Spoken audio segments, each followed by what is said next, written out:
손을 잡고 함께 걷고 싶어요. 그저 누군가와 따뜻한 저녁을 먹으며 오늘 하루 어땠어요? 라고 이야기 나누고 싶어요.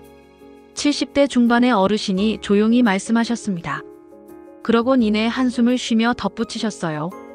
그런데 괜히 시작했다가 서로 마음만 다치면 어쩌죠? 황혼에 찾아온 건 분명 설렘이었습니다. 하지만 그 설렘만큼이나 마음을 조심스럽게 만드는 두려움도 함께였죠. 오늘은 이 두 감정 사이에서 흔들리고 있는 분들의 이야기입니다. 74세 여성 어르신 한 분은 남편과 사별한 지 어느덧 12년이 지났다고 합니다. 자녀들은 모두 출가했고 혼자 지내는 삶에도 어느 정도 익숙해졌다고 해요. 그러던 어느 날 주민센터 문화 수업에서 비슷한 상황에 한 남성 어르신과 마주치게 되었습니다. 그분은 말이 많진 않았지만 따뜻하게 인사하셨고 다른 사람들과는 조금 다른 묘한 안정감이 느껴졌어요. 수업을 들으며 조금씩 가까워졌고 마음속엔 잊고 지냈던 감정이 다시 피어났습니다. 조금 설레는 마음이었죠. 그러던 어느 날 수업이 끝나고 돌아서려던 때 그분이 조심스럽게 다가와 말을 건넸습니다. 혹시 시간 되시면 저랑 커피 한잔 하실래요? 그 순간 사연자의 가슴은 쿵 내려앉았다고 합니다. 기쁘기보단 두려웠다고 해요.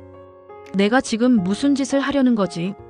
자식들이 알면 뭐라고 할까? 혹시 상처만 남으면 어쩌지?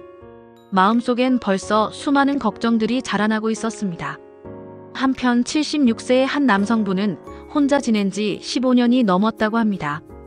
말벗이 그리워서 지역복지관에 나가기 시작했어요. 거기서 자주 마주치던 분이 계셨죠. 항상 밝게 웃으며 먼저 인사해 주시던 분. 이야기를 들어보니 그분도 많이 외롭고 힘드신 것 같았어요.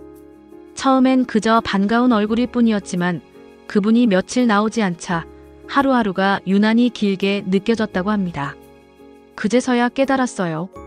아, 내가 누군가를 기다리고 있었구나. 하지만 막상 용기를 내보려 하자 수많은 생각들이 그를 붙잡았습니다. 이 나이에 괜히 주책맞게. 상대가 불편해하면 어쩌지? 혹시 웃음거리라도 되면 어쩌나? 결국 그 남성분은 더 이상 다가가지 못하고 몇 번 더 마주친 게 전부였다고 해요. 그리고 시간이 지난 지금 그때 조금 더 다가가 볼 걸 하는 아쉬운 마음이 오래 남았다고 합니다.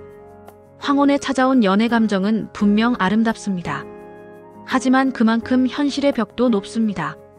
첫째, 사람에 대한 불신입니다. 혹시 내 돈을 노리는 건 아닐까?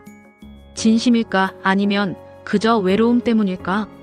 나이가 들수록 마음의 문을 여는 건 더 어려워지죠. 둘째, 자녀의 반대입니다. 아니, 그 나이에 무슨 연애야? 혹시 재산이라도 뺏기면 어쩌려고 그래요? 가족의 눈치를 먼저 보게 되는 현실도 우리의 발목을 잡습니다. 셋째는 주변의 시선입니다. 늙어서 주책이다. 보기가 좀 그렇다. 이런 말들이 들려올까봐 우리는 결국 조심스럽게 발걸음을 돌립니다. 하지만요, 우리가 정말 두려워해야 할 건 사랑에서 다치는 것이 아니라 두려움 때문에 아무것도 하지 못한 채 마지막 인생의 페이지를 외롭게 넘기는 것 아닐까요? 70대든 80대든 우리의 마음은 여전히 설렘을 알고 외로움을 느끼고 사랑을 원합니다. 황혼에 만난 사랑은 젊을 때보다 더 깊고 더 따뜻합니다. 말 한마디, 눈빛 하나, 손등을 스치는 온기 하나가 삶에 얼마나 큰 위로가 되는지 우리는 누구보다 잘 알고 있습니다. 물론 무작정, 감정에만 이끌려선 안 되겠죠. 외로움 때문에 시야가 흐려지지 않도록 상대에 대한 진지한 고민이 꼭 필요합니다. 현명한 황혼 연애를 위해 이런 기준들을 마음에 새겨두세요. 첫째, 말보다 행동을 보세요. 말로는 다정해도 약속을 잘 지키는지, 당신을 존중하는지를 보아야 합니다. 둘째, 돈 이야기를 너무 쉽게 꺼내는지 살펴보세요. 재산이나 돈 이야기를 자주 꺼낸다면 조심해야 할 신호입니다. 셋째, 가족을 배려하는지 보세요. 상대방의 가족을 존중하는 태도, 배려심. 그 사람의 진심을 보여주는 중요한 기준입니다. 넷째, 아니다 싶으면 멈출 용기도 필요합니다. 사람 관계에선 빠르게 끊는 것도 나를 지키는 중요한 선택이 됩니다. 만약 누군가와 만나고 싶은 마음이 생겼다면 이렇게 시작해보세요. 조용한 장소에서 커피 한 잔, 가벼운 산책, 취미 활동을 함께하며 일상 속에서 천천히 알아가는 겁니다. 가족에게는 허락을 구하지 마세요. 그 대신 진심을 담아 이야기하세요. 나도 이제 누군가와 따뜻한 저녁을 나누고 싶어.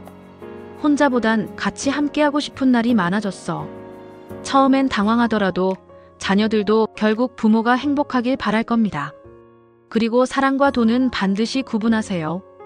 재산은 서류로 명확하게 정리하고 기혼 여부나 경제 상황도 반드시 확인하세요. 마음은 따뜻하게 열되 현실은 객관적으로 살펴야 사랑도 오래갑니다. 무엇보다 늦게 시작했으니 더 깊게, 더 많이 사랑하세요. 세월이 쌓은 성숙함으로 서두르지 않고 천천히 마음을 나누세요.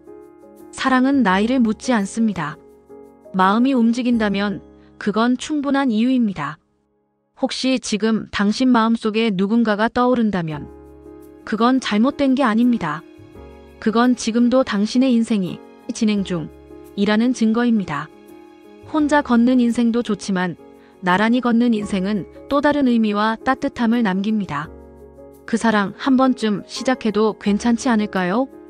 언제나 여러분의 선택을 진심으로 응원합니다. 오늘도 시청해주셔서 감사합니다.